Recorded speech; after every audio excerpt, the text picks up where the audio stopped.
Hello, everyone, and welcome to this webinar sponsored by ASPA's section on democracy and social justice that is titled Looking Back and Looking Forward, Next Steps for Ethics Education PA, Part 6 of a 6-part series on ethics education.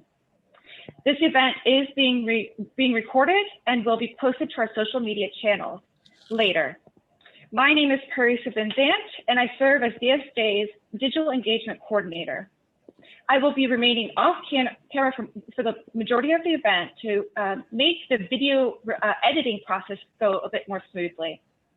In terms of logistics, there will be a Q&A segment later in the event, and we'd love to hear your ideas and questions. So please send your questions directly to me and feel free to share any comments directly in the chat.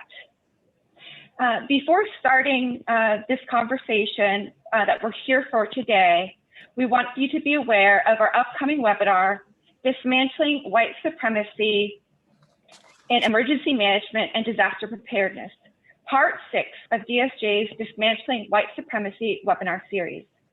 It will take place on November 18 at 1 p.m. Eastern, and we hope you'll join us for this very timely and necessary conversation. And we will be sharing RSVP links with you in the chat shortly. Also, we would like you to draw your attention to a web series that we are co-hosting, namely the 3rd Annual Social Equity, Diversity, and Inclusion, or SETI series. These events would have occurred at ASPA 2020 in Anaheim, but the conference was canceled due to COVID. And as you'll see here, upcoming on December 9th, Dr. Richard Gregory Johnson III will discuss weaving SETI into the curricula. And these events, including the one I just mentioned, are free and open to everyone. And we'll be sharing RSVP links with you in the chat shortly.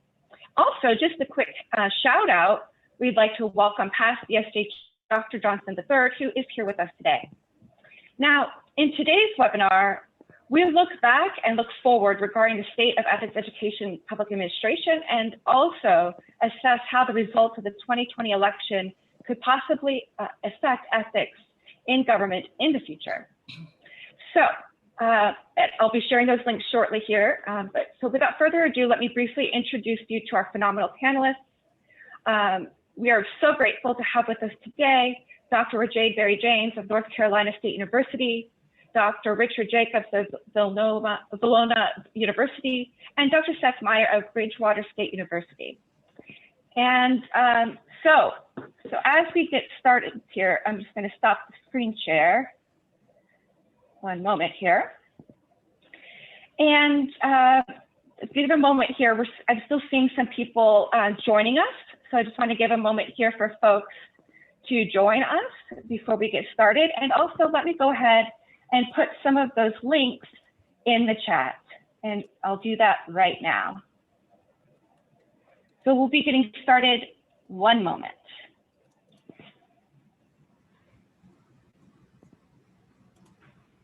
So right now you should see in the chat the links to the upcoming webinars, and just a quick refresh for those who have just joined us. If you have a question, please send them directly to me in the chat. And also if you have a comment as the discussion progresses among our panel, feel free to put that into the chat and or send directly to me. All right, so panelists, I'm so thrilled that you're here, and let us get started with the first question. So let me put the first question into the chat and we will get started. All right, so what are the key ethics lessons learned from election 2020? Whoever wants to go first, please start the conversation.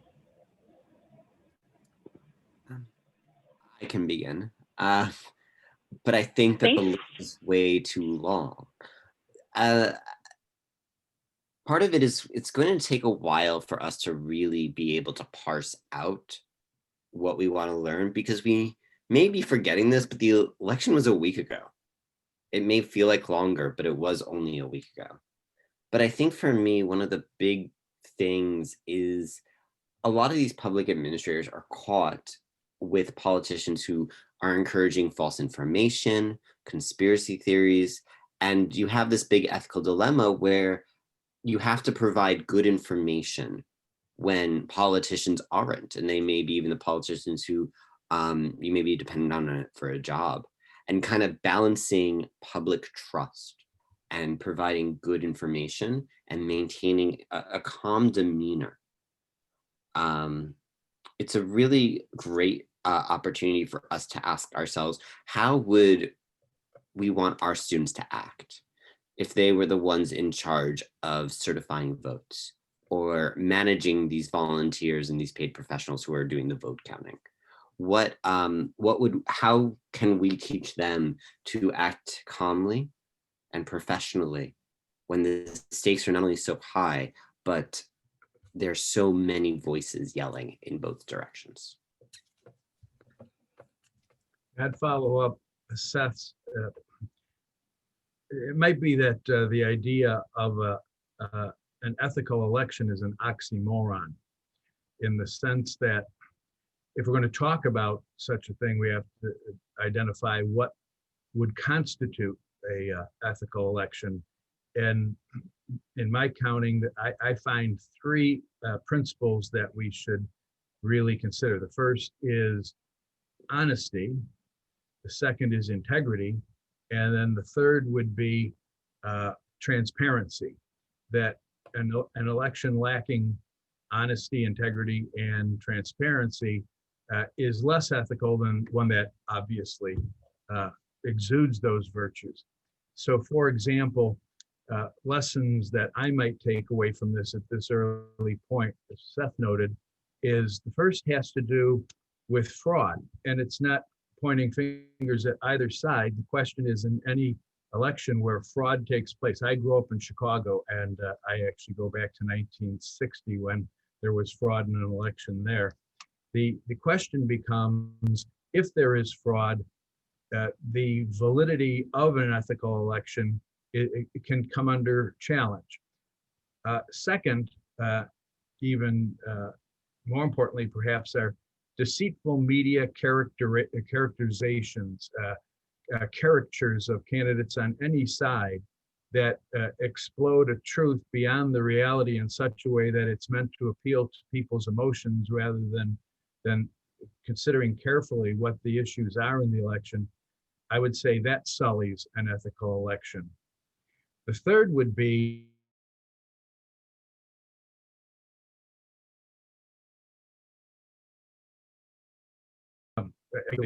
when media is for the other candidates. That is the objectivity of journalism. Freedom of the press doesn't mean that they're free to violate their charge to inform the American people in a full, complete, honest, and way that's full of integrity and transparency. And what we need to think about is objective journalism. What does that mean? And then the fourth and final item that I was thinking about in terms of an ethical election is this thing we've gotten used to of October surprises. Those are tricks to try and get people to not think clearly and rationally, but to get them to react in such a way that it gins up the vote, but it might gin up a deceit. So the takeaway from me in this is I have to step back and first say, what is an ethical election? And then when things shake out, see how I can begin to think about it in terms of those four principles: honesty, integrity, or three principles: honesty, integrity, and transparency. Yeah. Thanks, Seth, and thanks, Richard, for putting that question into perspective, especially with your comments and your thoughts about, sort of where we are. I tell you, I took a little bit of a different pivot, and it's probably because I'm much older than both of you. I finished my MPA back in the early 90s, and back then we were taught a couple different things, right? Certainly we were taught about efficiency and effectiveness, but we also were taught about law, right? I remember that administrative law class that I took and the background that I needed to know and have in order to complete that class. And I even remember when I went through my PhD program, administrative law was actually a class that framed, what public administration was and is. And so for a long time, many decades now, I guess I could say that at least 3 decades, we've been thinking about things in terms of, as administrators, doing the right thing and doing things right. So when I saw that question come along, I thought, geez, right? Are we no longer teaching? Are we no longer training? Are we no longer preparing public administrators to do that what is right and do the right thing? So I kind of like been digging around a little bit in my own head. And it's partly because some of you may know that I've been really involved in the elections. I'm not really supporting a candidate or another, although I do, as a member of the American democracy, pick my person, right? Or my persons. But the truth is I think about, just the concept, right? What is ethics? So what does it mean? Well, sure, it does mean doing the right thing, right? But it also means doing the right thing as a public administrator, regardless of the possible consequences. Some of you who know me closely carefully know that if I'm asked to do something illegal, my first response is I'm not doing that, right? Because regardless of the consequence, whether I lose my job or get promoted, whatever it is, I know that it counters really who I am as a public administrator. And so this thought about ethics is really about so how we treat other people, how we behave morally for its own sake, the way in which we think about who's doing the right thing because it's the right thing to do, and then I can't stop there when I start thinking about ethics, right? How does ethics apply to not only the election, the current state that we're in, but apply to me in my own personal life? And so I think about, isn't it true that we need to teach people that leadership matters? Isn't it true that we need to teach people that students, faculty, staff, people who work for the public, right, who are of the people, for the people, and by the people, who support America's democracy, isn't it true that we need to know right from wrong? Isn't it true? I mean, when I hear an elected official stand at a podium with a microphone that reaches from, New York City to North Carolina, over to the East and West Coast, to the middle part of the country, and they spew things that are wrong, things that are unethical, things that are simply not true, where there's no factual evidence for that, right? I think about ethics. I also think that doing the right thing means that you have to make a choice. And isn't that what leadership is all about? The kinds of choices that you make, not just the choices that you make that benefit you as a leader, right? Or you as an elected official, or you as an administrator, or you as a faculty member, a member of the public, right? A public servant, a student interested in this space, right? Isn't it true that we need to think about the choices that we make, right? Because that collective wisdom and our own humanity, I think, is really, really, really meaningful. So for me, ethics is really all about integrity, right? I think it was C.S. Lewis who said, doing the right thing even when no one is watching. And I think that's the lesson that we learn, certainly the lesson I teach my kids about during our current state. Thank you all. What a fascinating, different takes on that question. I wanted to see if anyone had any particular follow-ups to what they heard from their colleague. I believe you're muted, Dr. Meyer. I am, I'm sorry. Jade, if I may, I love the idea of teaching right and wrong, but we then get into the issue of what is right and wrong. And, as a gay man, this becomes very complicated because for a very long time, and even I'm years old, and for a certain period of time, people were telling me that there were ethical issues with me being a social worker. And still today, some of my research looks at how people view LGBT, how nonprofit and public administrators view LGBTQ people. And where we have an issue is that they view LGBTQ people as immoral. So I wonder, how do we, I hate saying it like this, but I'm going to, how do we contextualize? Let's go for it. How do we contextualize right and wrong?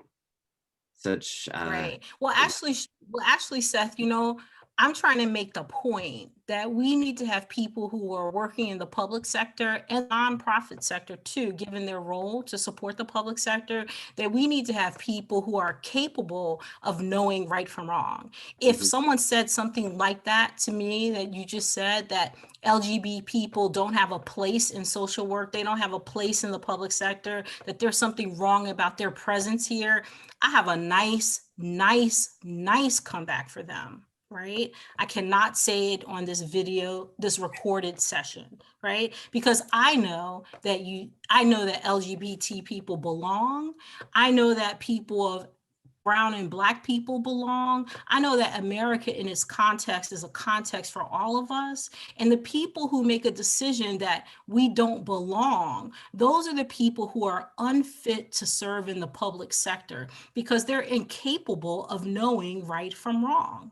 I looked up, I'm around a medical community of people who talk about sort of the behavior of some of our elected officials, how they may have a mental health disorder, they may have a mental health problem, it may be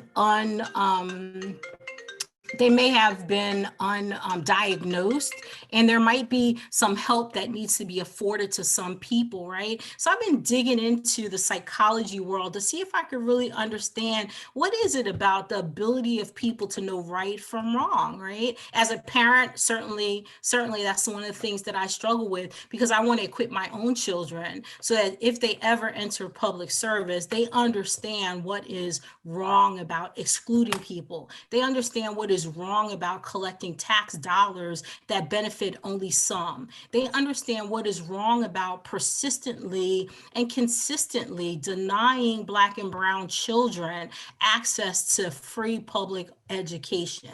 They understand what's wrong. We talked a little bit earlier before we had so many guests join. They understand what the issue is with respect to the coronavirus, right? The fact that we have a virus that is incapable of discriminating, yet when we look at the outcomes, there are people, Black and brown people, who disproportionately are impacted by the virus, so much so that it causes death, right? Now, I would think that some sphere of the public sector would jump right into action.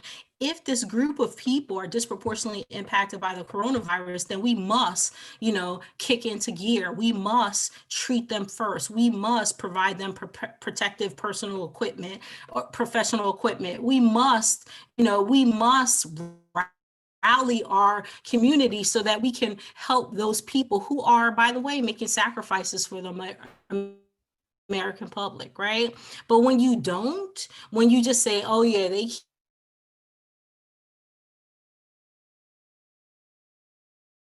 COVID. Oh yeah, that's wrong, right? That is the wrong that I'm talking about. I'm talking about the refusal to act, to behave accordingly when those people too are human, those people too are deserving, those people too need what America offers. That's my point.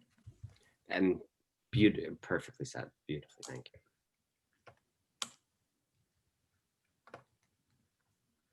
Yeah, it would seem that any kind of discrimination is abhorrent. It's just not acceptable, and to allow for it, to tolerate it, would weaken our society, our culture, and there's no place for it. That's unacceptable. And I don't know so much that that's a right or a wrong as much as it's it's categorical imperative. That is, you treat all people as ends in themselves, not as means to an end. Which, by the way, brings up another question about the election, just happened to come into my mind as a result of that. And that is treating one's constituents and constituent groups as a means to the end of getting elected, and pandering them and saying things that you turn around later and may not actually implement because you were more interested in using them to get elected. That would be, I think, another example of lack of integrity, honesty, and transparency.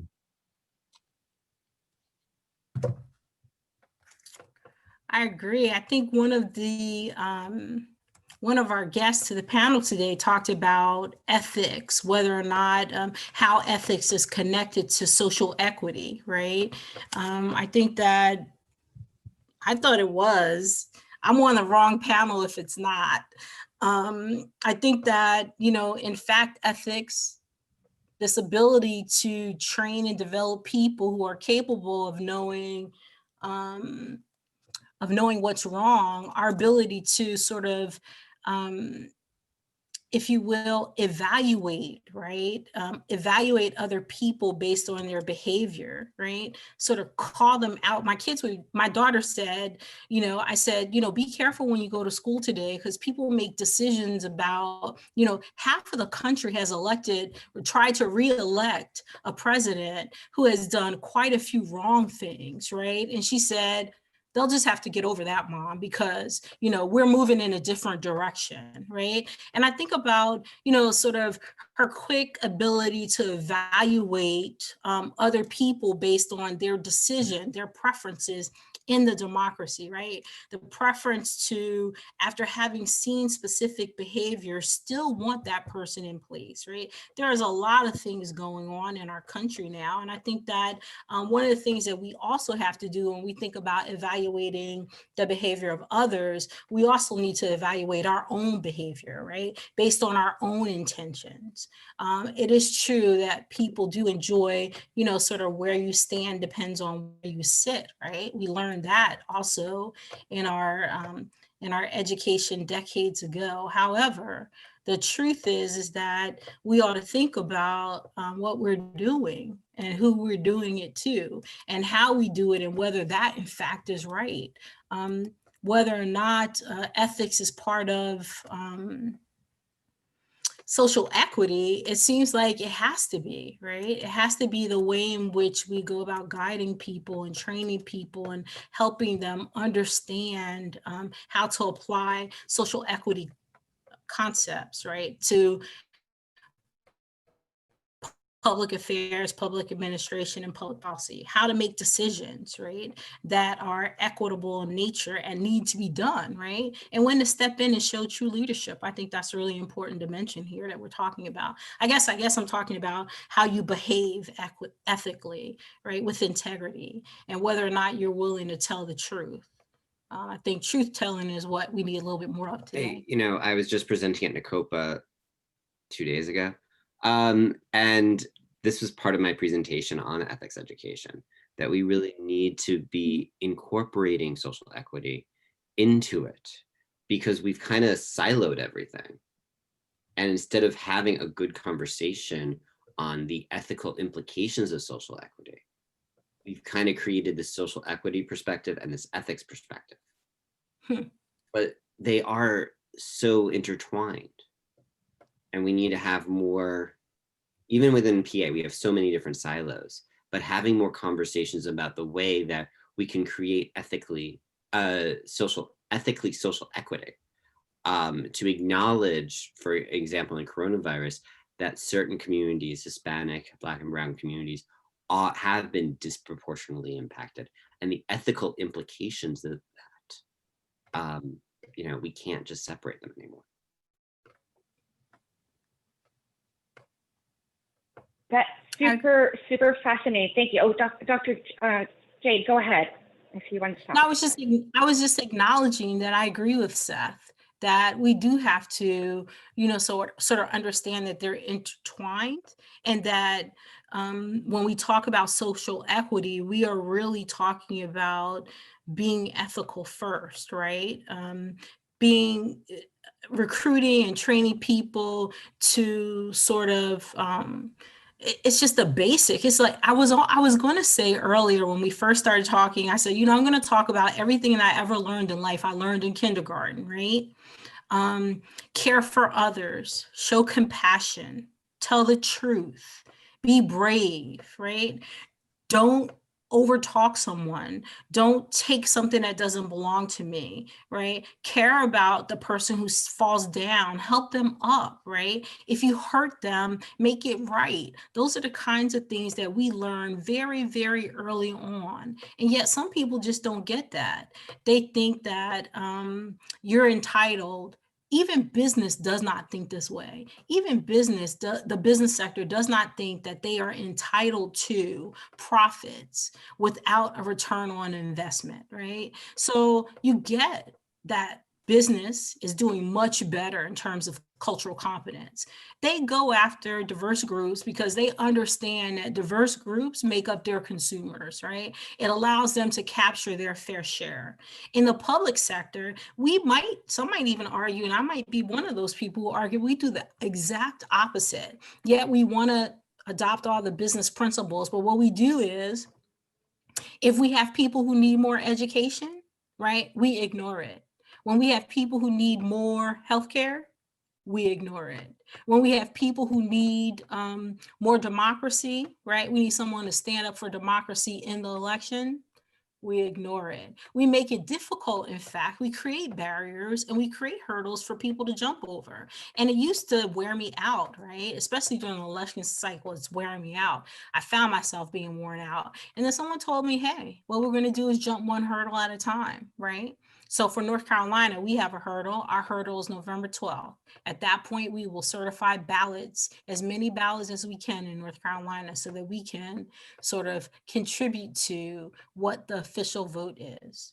But the truth is that, you know what? Everything we learned in kindergarten. Now, some of us forgot that because, I don't know why, but they did, right? Because they make the active choice not to. But the fact of the matter is the facts stand for themselves. We see that some people are more advantaged over others. And why is that the case in a public sector where we all share the cost of that? And to build on that, first of all, I still can't cut in a straight line. But in the nonprofit sector, there's been also an interesting reckoning where we finally acknowledged that the people who are higher up don't match the constituents, don't match the communities that they're working with, and the issues that causes. And I don't think it's this panel, I think another panel, I was at, I'm being asked, can nonprofits be race neutral? And I don't think we can be, because to be race neutral is to make a social equity and an ethical decision.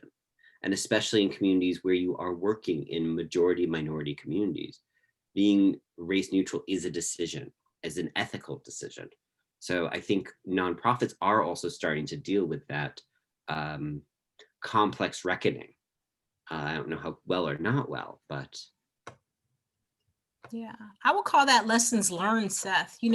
What we learned is that neutrality in decision-making does more harm than good. Right? So if you say you're race neutral, and when you look at the outcomes, right? So when you think about outcomes, as soon as someone says outcomes, I start thinking logic model, me, logic model, right? Evaluation is my superpower. So I think we poured some resources into this thing. We've done some activities. We expect to output, and then we look at our outcomes. And when we look at our outcomes, we see that some groups are advantaged over other groups. And then the cycle starts again, right? We pour more resources into this thing, whatever that is. We do more of the same kind of activities, but we fail to recognize that the outcomes we have are disparate in nature, right?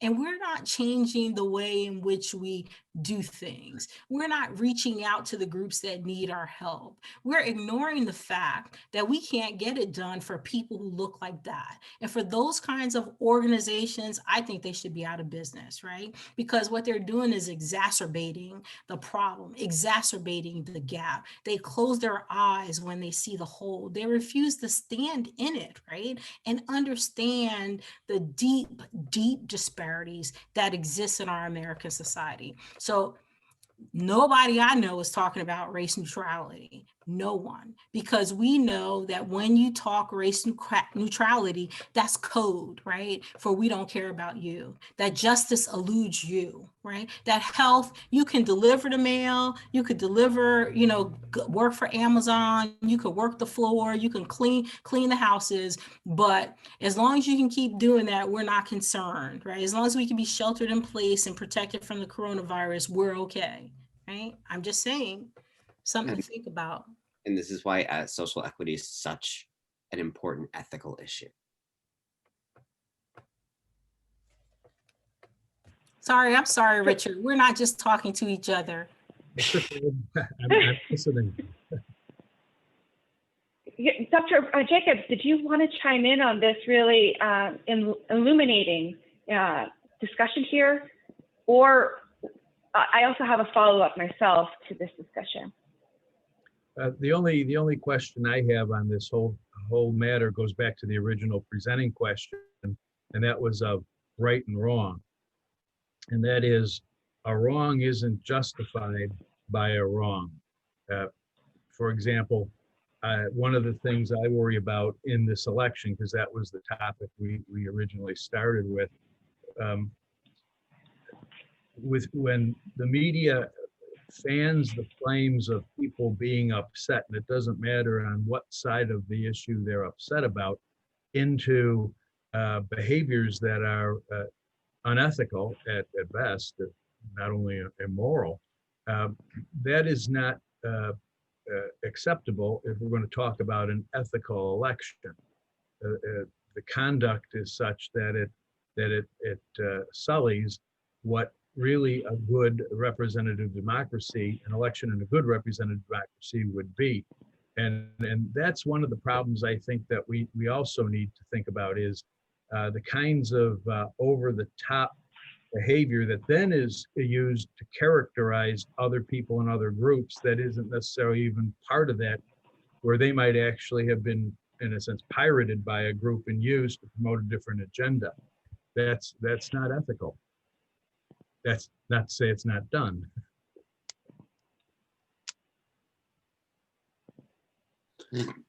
Yeah. So I'm seeing nodding heads here. So we're in agreement on that, Dr. Jacobs. Thank you.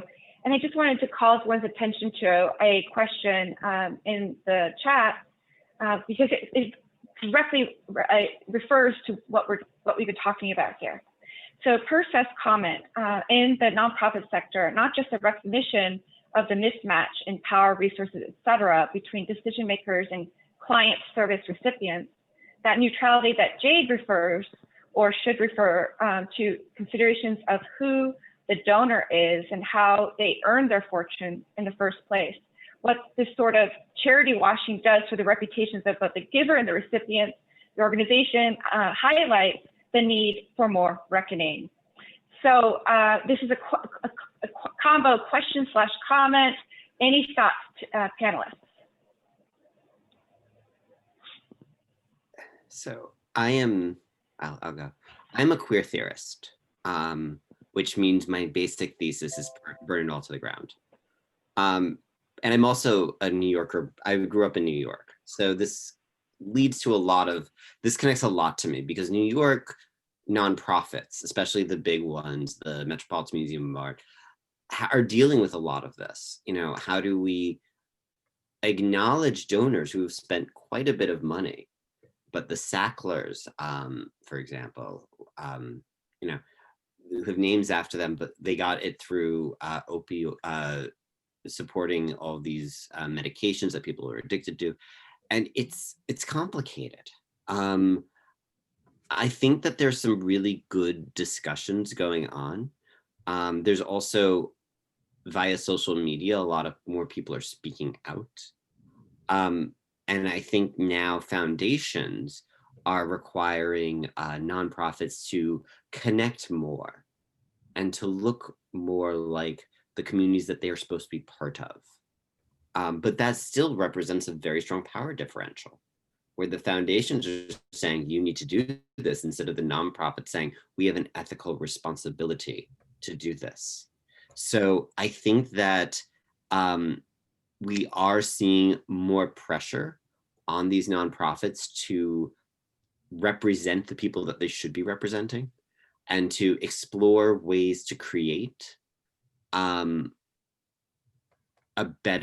organization that is more of a more socially equitable, more representative bureaucracy. I don't know. I think it will be interesting in about 3 years to really see what the best practices were. And especially, we talk about diversity and social equity, you know, diversity is such a vague thing. The reality is it's also going to look very different in different communities. You know, in New York, it will look very different than Iowa City.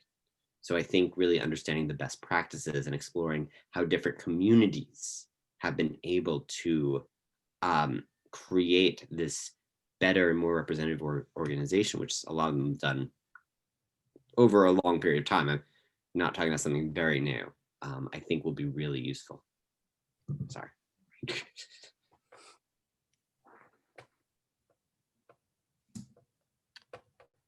Richard? I am in a sense, I'm processing all this because what I'm really focused on in my work is, okay, what does it mean to teach public administration ethics? And as we approach that question, once we say we sort of know what that is, and by the way, we don't know what that is because across the professions, that would include medicine, law, nursing, bioethics, military ethics, public administration ethics, education ethics, teachers ethics, for example.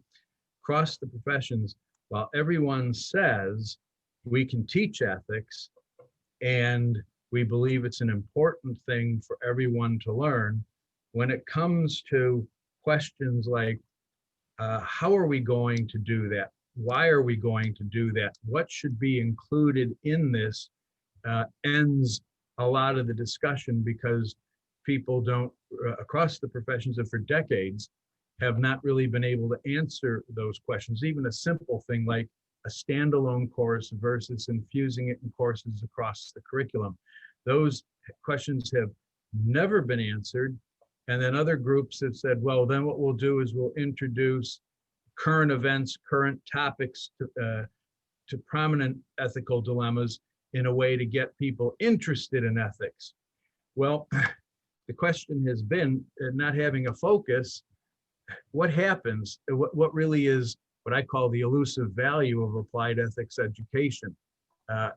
Is it just topical things that interest public administration, graduate students, for example, in questions, what we're talking about here, social equity? Is it just that, or is it more? And if so, what would that more be?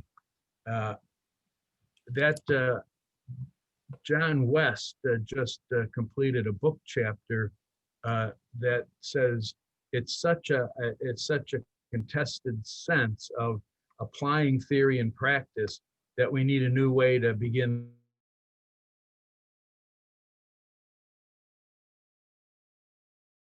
about this. And some of us would agree, and not just us, across the professions, that one of the things we need to do is to understand not only ethics and ethical arguments, but the ethical issues that those apply to, and to be able to, for students to be able to think those through, to deliberate about those in terms of, well, not necessarily what's right and wrong, but what do ethical principles as well as the situation and circumstances require of for an ethical resolution.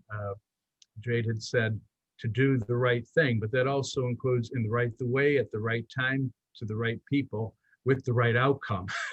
And that all has to be deliberated about and identified very carefully. And in that sense, there are some key convergences that we can come to, but in public administration ethics, my impression is that instead of talking about the why, the what, and then the how of how we're going to do this, a lot of people look at issues and say, well, this is what ethics education is all about. And actually, it subsumes all of those things. I think I should just shut up there for a second. Well, I appreciate your comments.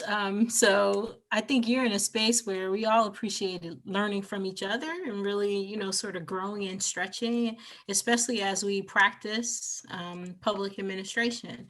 I do think, though, that there are some folks in our field who have taught some really important lessons, who have shared some really good ideas, and who, sort of prominent in this space. So one person in particular is Jim Savara. I think his last faculty position was at UNC Chapel Hill, but he has something that I use in my class. So here I teach social equity, cultural competence, the MPA capstone program evaluation at this institution. You know, I've taught a whole lot of classes at other institutions because I've been in the field for a really long time. So what I know about this, the students call it the DAD model, right, is that it really gives us a chance to sort of look at, understand our needs to do something and do good, right? So for example, it might stem from what I call, when I teach my capstone course, a critical issue. So there's some issue in the public sector that needs to be addressed right away, right? So one of the issues that my capstone course is addressing this semester is 21st century policing. So the critical issue is that we understand that there are some changes coming for policing best practices, policing strategies, policing opportunities, policing outcomes, right? And those issues that this idea whose time has come occurs because we've seen facts. And sometimes it takes all of us to see the same thing. I just personally cannot take one more video of a young Black man or old Black man or a Black woman or a brown man or a brown woman or a child, right, killed in the streets. You don't have to videotape that for me anymore, right? I know that's wrong. I know that's wrong, and I know that as a country, we better get to it. That means we need to address it right away.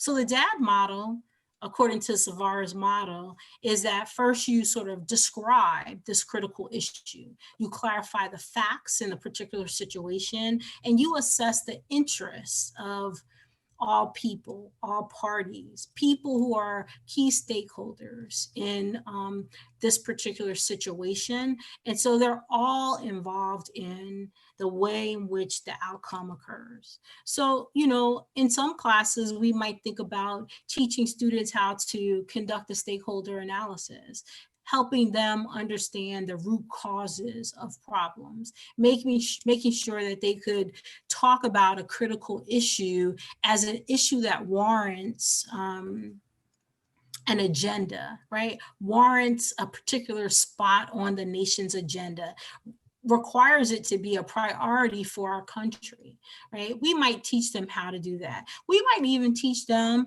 and Savara doesn't say this in his DAD model, but I'm sure he says it throughout his work, is that we might teach them to look at the environmental, the social, and the cultural factors that really influence this critical issue, right? We have white supremacy in our policing. There's a problem there. I don't know what the problem is because I didn't create it, right? If I create the problem, I'm gonna have more to say, but it is a problem that I have to pay attention to, right? So you have that description that we need to teach students how to understand stakeholders and how to understand all sides of the issue, right? To do that this semester, I'm looking at something called a critical thinking hat. And all my students think that I'm a little different, and it's okay because I am a little different. But what I want them to be able to do is see all sides of an issue, not pros and cons, not up or down, but all sides of the issue using a variety of emotions, right? I want them to see the facts, right? And when they do, they wear a white hat. I want them to be critical. And when they do, they wear a black hat. I want them to understand the process. And in understanding a process, they have to use a blue hat, right? I want them to share their feelings about the issue. And to do so, they wear a red hat. Sometimes problems are so complex, my gosh, put your green hat on, right? There's so many different ways in which we can look at these critical issues. And what we need to do is be able to train our students to do so. And then I'm not going to take up any more time, but other than to say that Savara's DAD model also includes analysis, and it likens to that of Bardark's policy analysis perspective. And then he also uses a decision framework so that people know how to choose the best alternatives, right? They know how to reason the justification for the decision, and they also know how to monitor and evaluate the results, right? Not because you just want to say this program worked or it didn't, but because in monitoring the results, what you can do is make mid-course corrections the next time, or mid-course corrections along the time. In fact, on Friday at 8 p.m., that's what I'm talking about. The way in which you use program evaluation to understand the theory, right? The theory of a program that you're applying to this particular problem. And so all I'm saying is that there's a lot of work out there that's already been done, but we might think about the practice, right, of teaching people how to be ethical, the practice of teaching how ethics works in a social equity framework, the practice, right? We need people to understand what's already been done by way of best practices. And then what we also need is people to look for breakthrough approaches, right? And a lot of that is just because, sometimes we introduce ethics in the intro to PA class, right? But we don't use every single course thereafter so that they can apply their ethical understanding. And then we don't make them use it. We don't raise the stakes. We don't use competent competency testing, right? So you either test them or make them do a capstone or have them work in this space, whatever it is we're going to do to establish competency and ethics. That's what we need to do, because America is depending on us right now. I mean, really, really, really, I think it is. Mm-hmm. I can respond to, I have two comments for each of you. Well, one comment for each of you. Richard, I agree with you a lot that, and I'm actually doing a project right now where I'm doing a lit review of all of the writings that we have on ethics education. And a lot of it is, and including my own work on ethics education, we talk about what we've done in the classroom. We talk about theories, but we don't actually talk to practitioners in the field and ask them, what did you need? And I have a master's degree in social work. So I come from a little bit of a different perspective, and it's even in social work. I didn't take an ethics class. Ethics was just in everything. But some of my friends did take ethics classes at different universities. And, even thinking about, it's a little bit easier in social work because we have a very detailed code of ethics. We have to because we're licensed.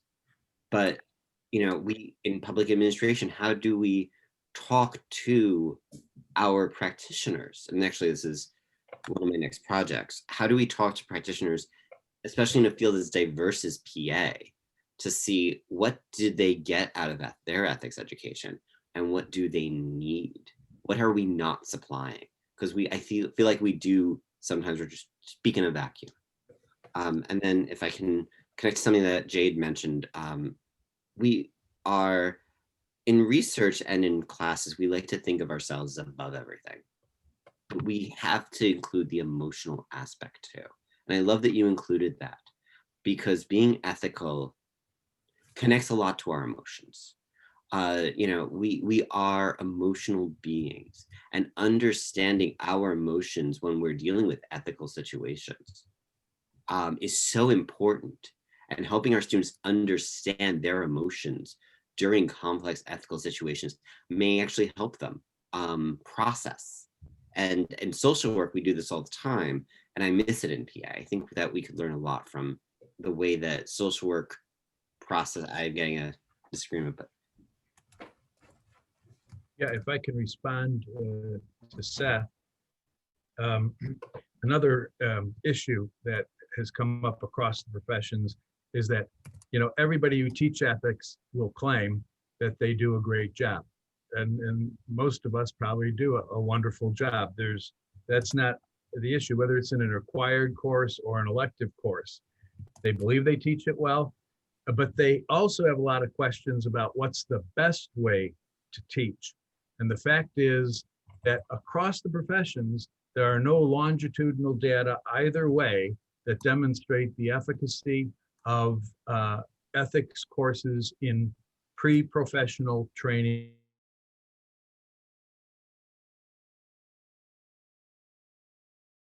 programs. That's, I think, because then is assessment requires somewhat of a defined uniform scope and sequence of learning that we can then assess. So what happens? And one of the things that I did to try and begin thinking about this is I'm going to try and share the screen. Let's see if we can get this to work, just so people can get a picture of it. Let's see, share screen. Go ahead. Okay, there it is. If everybody can see this. No, we can't actually. Let's see here. Click. Okay, share. Good. Now can you see it? Yes, Yeah. we can. Thank you very much. Okay, let me just walk through this in the sense that I think it begins getting at what Seth is thinking at, and also what Jade has talked about. And that is that if you think about what we really want to do, is we want to form the character of the person. It's not just the mind, it's also what I call the heart. So how are we going to integrate the mind and heart in such a way?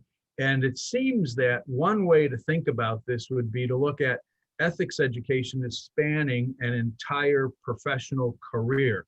We tend to look at it as an MPA student, and then you're out there in the field. But there's lots of lapses and unethical conduct that goes on out there. And the next thing you know, they say, well, you're not teaching ethics. So it's not an either or thing, but pre-service instruction, I call it, is about learning ethics, developing the mind to think ethically by learning about skills and best practices and skills and theories and principles and the like, and applying them. But the emphasis is upon that awful word theory. The secondary emphasis, however, is skill and practice, so that we can certify, in a sense, that when they left, they knew this. But what's happening in the real world is that in-service training is also needed, and many professions are saying we need this applied ethics where we emphasize practice, but reinforce theory and skill, what I call the heart of ethics. And the idea is that it's not either or, it's both and we have to listen to what they're saying out there, as Seth noted, but also what we know they need to learn to think about at the beginning if they're to do it well out there. How do we help them to engage in thoughtful deliberation? And so I look at it as a two-pronged approach: pre-service and in-service training, instruction and training, and then with different emphases.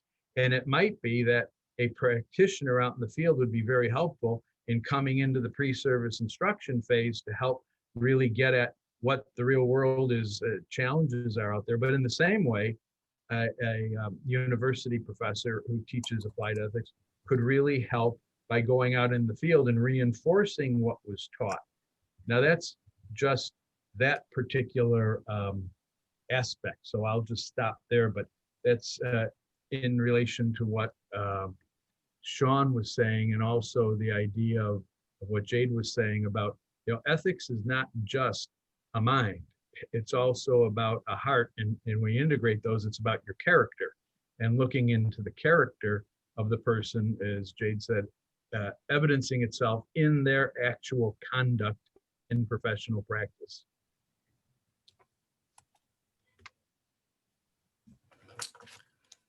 I do. So that, thank you very. Oh, so I'm sorry. No, please go. I was just going to say thank you. And Dr. Jade, did you have any other follow-up to that, or Dr. Seth?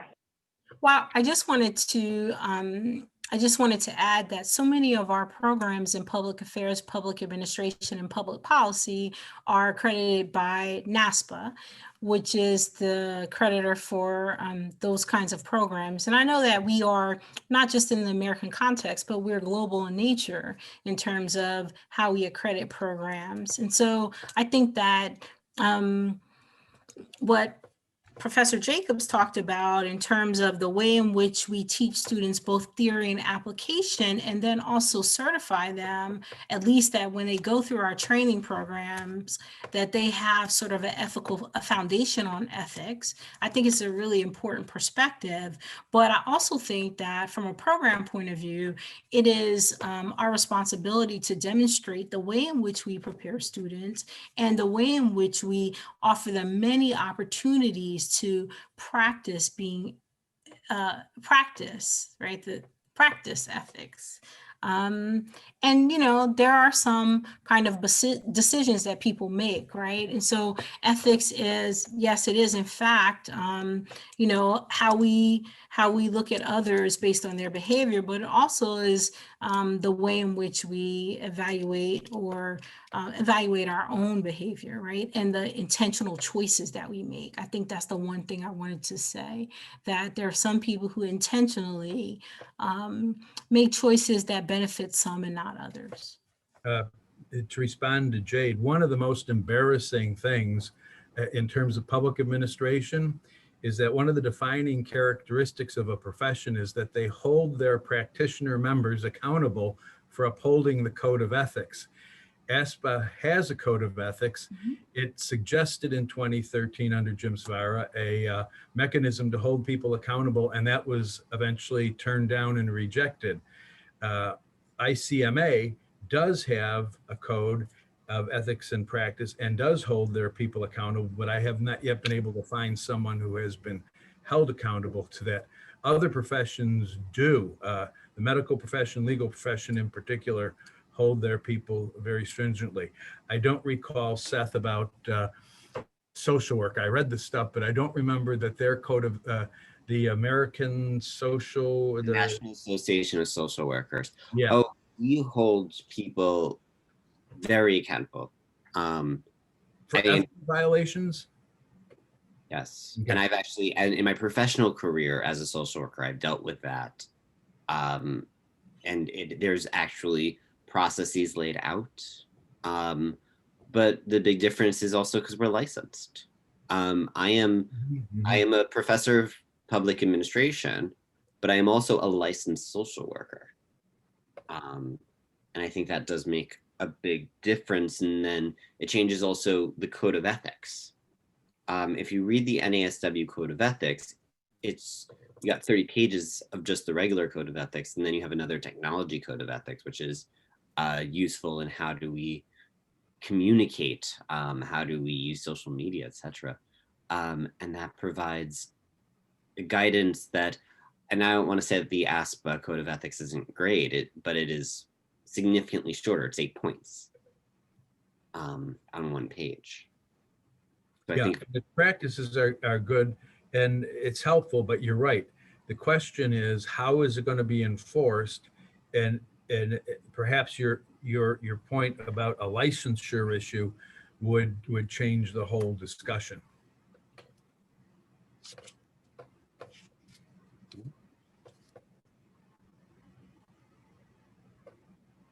So to chime in here for a moment, since we are talking about codes of ethics and from ASPA and ICMA, I did want to throw out there an update that I saw with the ICMA code of ethics, and that is they have made the explicit link between racial equity and ethics, and they are requiring members to consider the burdens and benefits of decision-making and policies and programs on all community members, including marginalized community members. And this burdens and benefits point, I think, is very important. And it's both an ethics and equity concern. And I'm not sure, for those who understand ASPA's code of ethics a little bit better, if that burdens and benefits analysis is required or merely suggested or not mentioned at all. I have not seen it in the code or in the practices. They have both the code and the practices supporting 37 practices supporting the 8 principles, but I have not seen that specific language. Thank you for sharing that. It's interesting when we think about, so our conversation is sort of naturally shifted to that question around strategies to both teach and promote ethical integrity and competence at multiple levels. And so thank you all for, just naturally shifting the conversation there.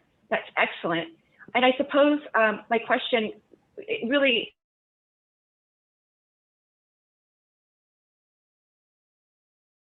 is about and hurdles, really, to being able to fully prepare public servants and public administrators to take this ethical and equity type of lens to their work.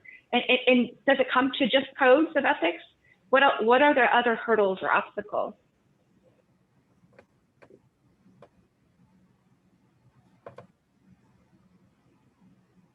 The diversity of work we do. If I'm working in a state house, what I need ethically may be different than if I'm working in a community nonprofit. And I think I love the fact that we have so many different fields in our, not fields, but types of professions. But we, that also leads to a lot of ethical issues that we need to put into a very small period of time if we only have one ethics class. So I think that might be one hurdle that we may want to consider. Yeah, that's one of the problems with that standalone course versus infuse across the curriculum. If someone doesn't do it, everybody won't do it. It gets lost. And it's very difficult to try and figure out in a university kind of program how to do that. Another impediment is that the number of people who are qualified to teach ethics is declining. And what that means in particular, the sufficient background in philosophy, ethics, as well as experience in the workplace. It's one thing to have a philosophy professor teach ethics, but they forget that ethics is applied philosophy. Ethicists are better than philosophers to teach ethics, but if they don't understand and have the kind of experience in the real workplace and just the many different kinds of workplaces, as Seth said, they're not going to be able to really assist the students to puzzle through the dilemmas of the kind of professional practice that confront people, and those change sometimes day in and day out. So that's another hurdle. Who's going to be doing it if we are to have it? I've been teaching cultural competence for a little bit of time. I love to get groups of people together when I teach cultural competence. I've taught, since about, maybe 2000, something like that. I've been teaching cultural competence first as a training program for nonprofit organizations. Then for the state of Ohio, they would fly me in to be their keynote on cultural competence in the alcohol drug addiction services. So these are people who are working with people who are really, really, really, really in need of care and competent care, right? And one of the things I realize is that the older I get, right, is that I sort of kind of am removed from the things I remember.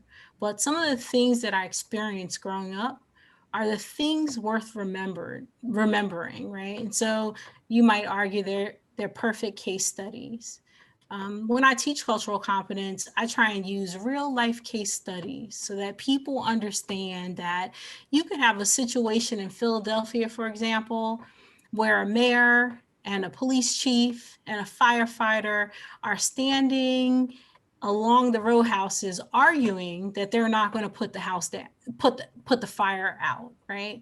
They are arguing that if anyone puts the fire out, they might shoot the other. They're arguing that they're willing to allow people's homes to burn down because they wanted to get rid of this one problem group of people, right? They're arguing about, what is the right thing to do. These are paid public servants. I guess my point really is that people who can't decide to act, who can't see things that are wrong, they probably should not work in the public sector. The code of ethics is meaningful, right? But the training and development, the exposure that you have and the opportunities that you get by working in the public sector, you really ought not be here if you don't know what to do, how to do it, how to behave ethically and morally, humanely.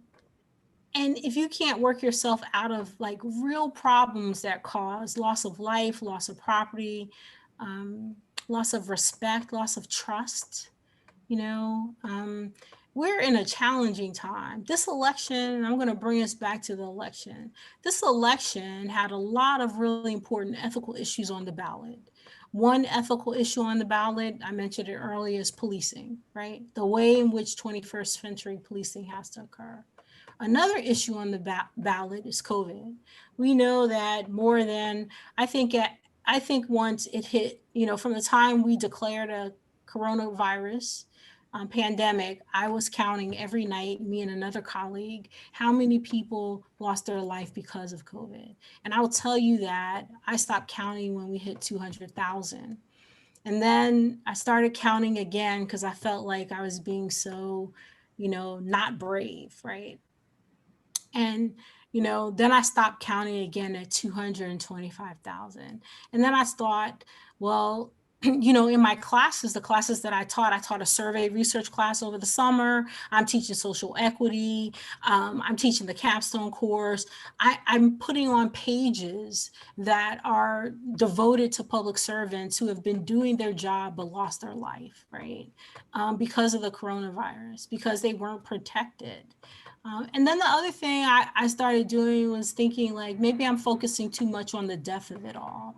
I should focus on life, right? But there are more than 10 million people who have contracted the coronavirus. And so, I don't know, we're in a state of an emergency. There's a dual pandemic, right? As Parissa said, there are people, we are living through the epidemic of racism. And, many of us are facing and staring down the flu virus that's coming.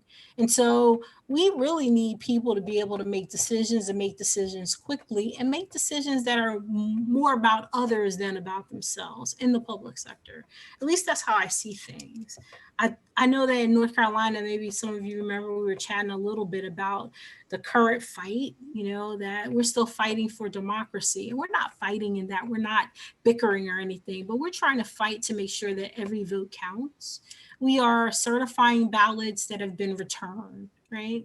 So one strategy is request a mail-in ballot, send your ballot back, and then make your vote count.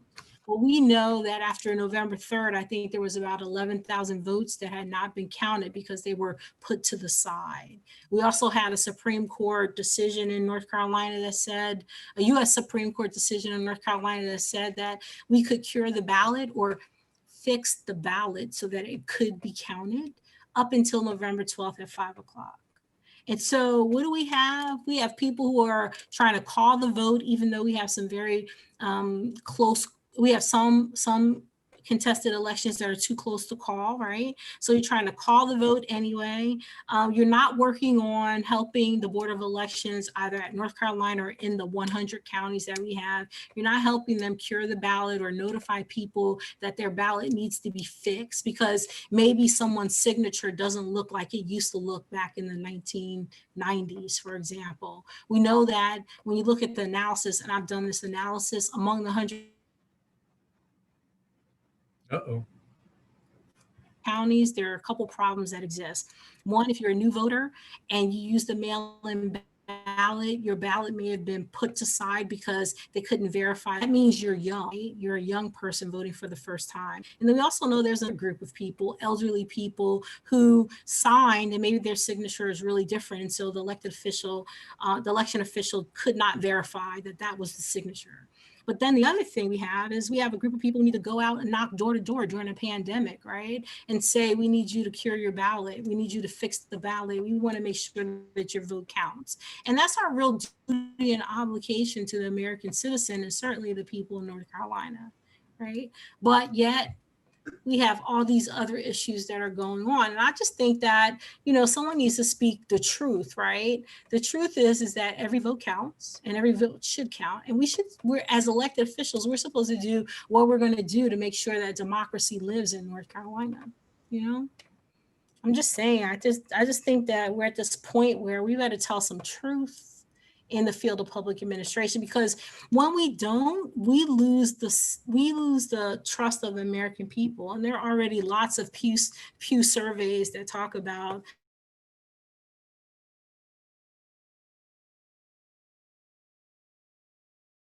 folks don't trust public servants. And even though we come all from the business world before I got into the public sector. One of the issues, Jade, that ballot issues that was very important that's gone overlooked was California's Proposition 16, I believe the number was, which basically would have overthrown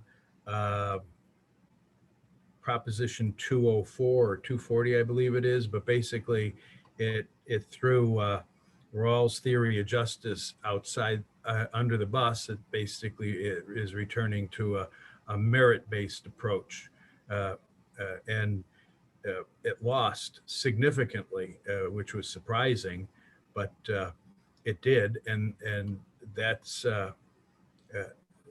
there could be lots of reasons for that, but that was a very important issue. Yeah, and also qualified immunity is a very important issue, right? I think the fact of the matter is that I was doing some research for someone else last night about qualified immunity. It's just that, that's on the ballot. People are voting for that. In many communities that have real concerns, right? Where they're likely to be disproportionately impacted by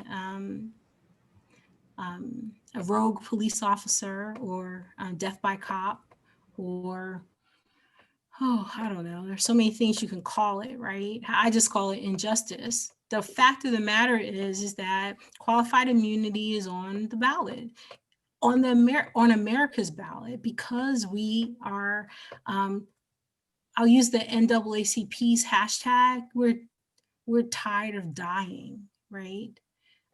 That's not the America that we pay for.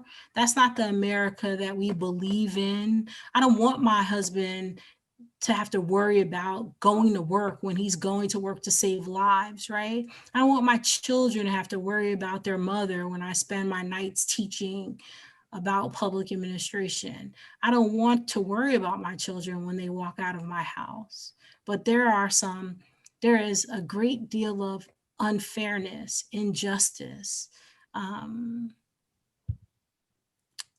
There's something wrong happening. And what's even, I get that there are some people I'll never be able to convince that disproportionate minority contact is real in juvenile justice, where you could use a quantitative metric to identify among the 9 decision points of juvenile justice in the juvenile justice system where discrimination lives, right? You could see the discriminatory impact at the point of entry or the point of exit, right? When we adjudicate cases in juvenile justice, you can talk until the sky is blue. You could show all kinds of data and metrics and, I don't know, create tables and charts. And you can never tell people that there are some kids who don't need to be locked up and shouldn't be locked up. And it's just un-American to do so, right? But then it's the other people, it's the folks who need to really stand up and scream from the mountaintops that this kind of injustice that occurs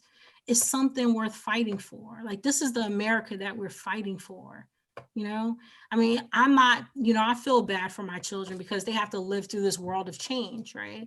Where we know so many people would rather elect a leader who does not have the heart of an American, right? I'm just going to call it, does not have the heart of an American, then vote for someone else, right? The fact that you could call the election as fraud before we even collect all the votes just because you didn't win suggests something else. It doesn't suggest that there's fraud in the election. It suggests that you're probably not fit to serve. That's what it suggests, right? That all these people have been working months, we've been working months to make sure that we have fair elections, right? All these people that have been doing that, now all of a sudden we're all frauds just because you say so. I got a problem with that. I got lots to say about that. I'll try and be nice about it when I say it, but most people know I'm from New Jersey. I'm just going to be direct, right? Yeah. I mean, wow, this is such an in-depth, powerful discussion, how it's shaping up, and thank you. And I wanted to just chime in with a question that I have here, which is, how do we deal with colleagues and students who just don't want to deal with diversity and ethical issues, especially post-presidential election? And thank you, Dr. Gregory Johnson III. Appreciate this question, because it's also top of mind for me. I think it partially depends on the class. So I teach undergrad introduction to public administration. And the day of the election, I allowed my students to not talk about it because there was so much stress and so much information that not talking about it was their way out. But so sometimes it's appropriate, but from a curricular perspective, I don't think that we can really I don't think I can tell my students that they are ready to go out into the world of public administration if they aren't going to be able to have honest conversations about ethical issues. And they're going to have to deal with so much of it. They're going to have to deal, going back to Jade's talking about how children shouldn't be locked up.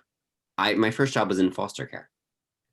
And the ethical issues, the ethical implications of everything I did, working in a system that was incredibly unfair.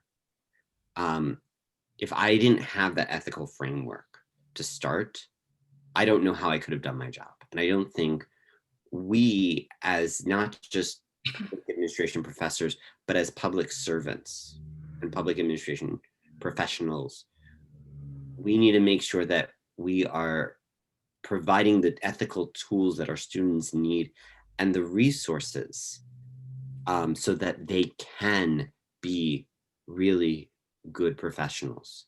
And in America, we are such a diverse country.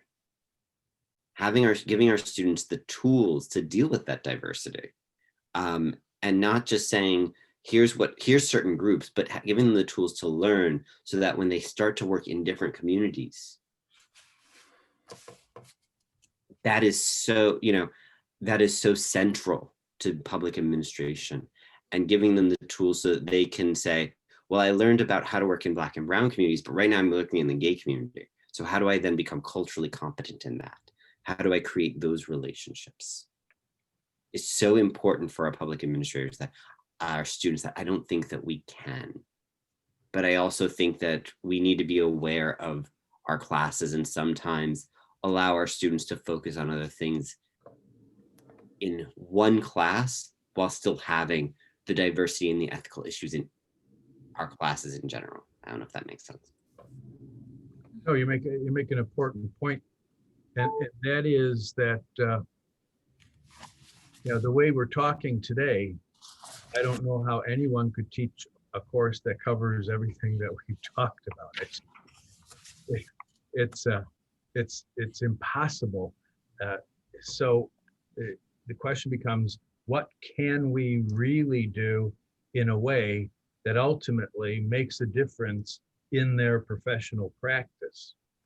And as they face those dilemmas, remember, a dilemma presents you with a crisis where you have to make a judgment, and to have the kind of tools, which really is the power of will guided by thought, not to react, but to respond in a way that's ethical, is typically what's called ethical competence. And we might be able to help do that by getting them to inform their character and then to go out into different communities and try and be ethical. But it's very difficult. The question that was asked too was about what about colleagues and the like who are reticent, if not actively opposed to the kinds of issues that we're talking about are important for MPA students to graduate and be able to deal with. And I always like to go back to what I call first principles so that I can begin thinking from there. And then if I have to revise the principle, but the principle of academic freedom actually sets up what we need to do in thinking about these kinds of matters when it comes to colleagues. Because some people think academic freedom means I have license to say whatever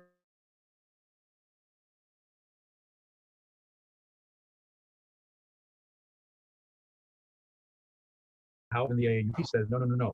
It's I pursue the truth in my classroom of my specialty wherever the facts may lead. And that's the long held AAUP definition. And so for me in teaching ethics, the question becomes not my position on a particular issue. I'm not there to indoctrinate a student to think or act a certain way. I'm actually trying to liberate that student from all sorts of antecedents, cultural antecedents, home upbringing, educational antecedents, just all sort of antecedents to become, as you all said, more critical. I think you said that was a green hat I got to put on. Is that what, put my green hat on? And so that I can at least say, I've challenged them to get beyond their own narrow parochial background, upbringing, and even the ideas they came into the program with, to begin thinking about things as they impact the common good, which is all of us. It's not what I think. And a professor who is not willing to accept what academic freedom is might actually be an ideologue. And I don't understand why they're there in the first place, because that's the antithesis of what a university exists for.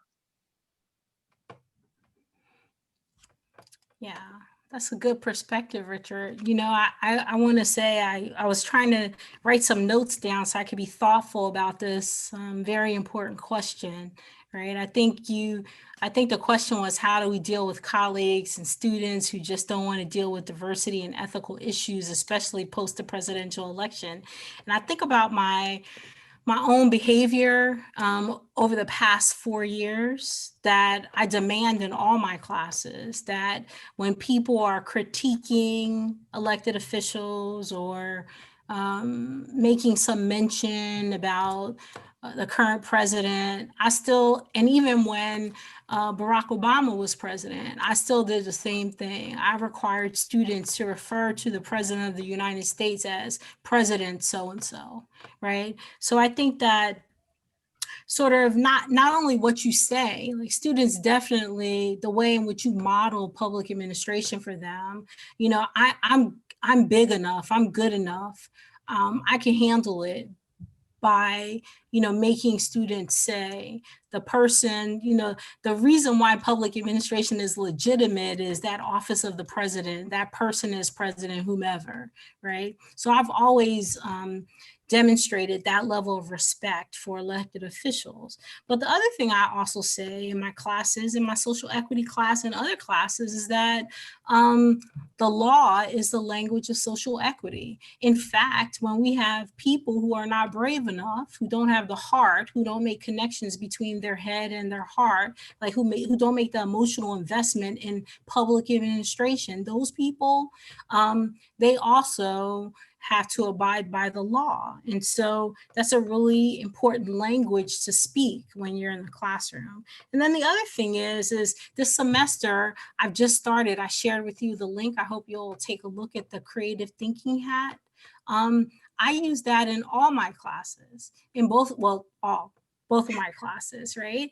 And I also shared it with some folks who I've done some consulting with, that this is what I'm going to do. I'm going to generate excitement because these are complex times. And I know that if a student can't really face the facts. I want them to be able to bring some other type of way in which they understand the issue, the critical issue or the problem. I want them to be able to describe it from another vantage point of view. And while initially I start off sharing with them and making them practice, right, looking at the issue based on the colored hat that they're wearing, at some point, the next assignment is, you know what? Discuss this issue using 2 hats of your choice, or discuss this issue using 3 hats of your choice. So combine the facts that you find and the feelings that you have with a creative approach for figuring our way out of this. Because it is true that what we want to do is produce students who have the capability of doing a good job while they're on the job, right? You're not going to get all the information. And so you need to figure your way out of the problem that you experience, right? You definitely want to do that. You know, when I get pulled over because a police officer is doesn't like the car I drive or doesn't like the road I'm driving on, you know, I have to figure it out, right? I don't know any of you on the call who've ever been pulled over with a gun drawn because the police officers just wanted to see who was driving the car, right? I can't have you. Yes, I have. And he just pulled his gun out, right? You know, Came up to the car with the gun open. and at that moment, you have to figure your way out of the most critical crisis of your life, right? That you have to show this officer respect. You have to do whatever he says to do, you know, that your job is not, you know, trying to question the law or question his motive or his behavior or challenge him. Your job is to go home to your family that night, you know? But then the other thing is I want to tell you about a friend of mine who was a faculty member who I respected a lot, Ralph Hummel. Some of you may have read his work or you may have even gotten a chance to know him. And when I first came out of Rutgers, he used to always make me think about what I was doing as a professor. You know, he would challenge me in the most innocent way. We would have these long discussions about what is beautiful, like what is beauty? You know, and for me, I always thought that beauty is the way in which we measure it, right? And he thought that too. And I thought beauty is the way in which we count things, right? Count the number of pounds you wear, or the number of shoes you own, or the number of ways you fix your hair, or the type of house you live based on the square footage, or the number of windows of that house, you know? And for me and him, me and Ralph, we both were observing this phenomenon, right? Same kind of thing with ethics. You know, it could be that it's easier to count or easier to observe unethical behavior. But Ralph would argue that, you know, this qualitative approach, the way in which we describe it, right, is probably the way that makes it more meaningful. And so the description of what's ethical or unethical for us in our field is going to go a long way, right? The way in which we use an ethical framework to make decisions about the problems that are persistent and consistent, going to go a long way. The way in which we in multiple classes stringed it throughout the discipline, right? Throughout our core classes and our electives, teach students the principles of ethics, the principles of ethics decision-making, and the way in which we understand ethics. All of that is going to go a long way. Just like, you know, I could pretty much tell you straight up, you know, if you have some problem discussing race and race relations, I know it, right? Because you want to walk past me or avoid me or whatever. You don't want to acknowledge the things that we see, those of us who are race conscious. You know, you won't acknowledge the problems that we see, and we got to get the law to do that for us. I just think that we ought to think about, I guess, you know, not only the hats that we wear or the words that we speak or the law that guides us, but really also the way in which we think. And I think that, you know, we could share that with younger generations and also practitioners who are struggling in the field.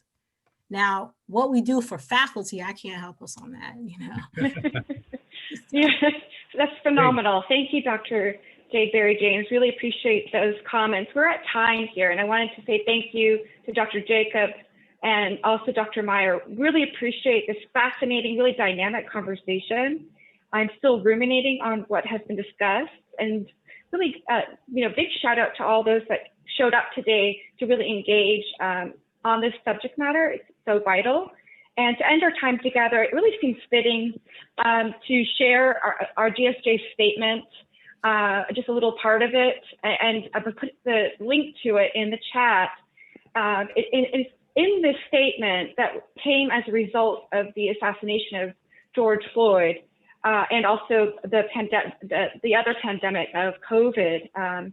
We declare that standing up for the principles and practices of social equity is, necessary part of our job. It's the highest purpose of public service, and we are determined to improve lives and to ensure that the benefits of public administration, not just its burdens, are equitably advanced and afforded to all. And we at DSJ want to hear from you and your ideas, your concerns, and more than anything, we want to collaborate with you and across disciplines. So, we recognize you cannot do this necessary work without you.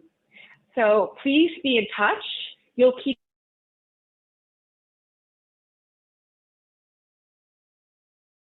us. Thank you to our panelists and our attendees. Please stay well and safe. And until next time, thank you, everyone. Thank you. Thank you. Thank you so much, Parissa, for all that you do. Well, thank you to my fabulous panelists. Thank you to the attendees once again. Have a wonderful day. Until next time. Until next time. See y'all. Take care. Enjoy.